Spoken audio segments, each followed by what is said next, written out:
عزیزبek رجبوف از دهه یوون جماعت اورمیتان نویه عینی که همگی 18 سال داشت و تازه به دانشگاه باید داخل می شد، روز 31 ایول سال 2020 در روز عید قربان از جانب همدیه هایش زخمهای سنگین برداشته روز 3 اوگوست در بیمارستان جان باخت. اخیراً دادگاه نویه عینی سرباز رحمانوف دانشجوی 21 ساله دانشگاه تکنیکی تاجیکستان را با جرم کشتن عزیزبek به 17 سال زندان، نابالغ مقصود نیازوف را به 6 سال و حبیبالله برهانوف 21 ساله را به 3 سال زندان محکوم کرد. تمکین رحمانوف 26 ساله در چارچوب همین پرونده با 29,000 سامانی جریمه خلاص خورد.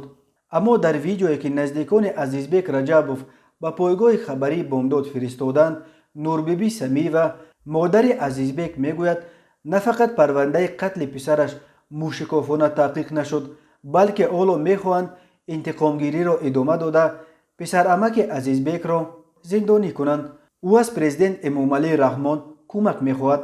نوربیبی سمی و قبلا گفته بود که در قتل پسرش نقش اساسی را حبیبالله رحمانوف اجرا کرده بود، ولی او با همگی 3 سال حکم زندان خلاص خورد.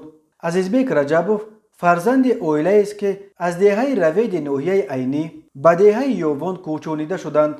به گفته نزدیکانش برخی ساکنان بومی یاوان نسبت به عائله های از روید کوچیده و فرزندان آنها بدبینی نشان میدهند که در نهایت به زن و زنی در روز عید قربان و جوانمرگ شدن عزیزبek انجامید.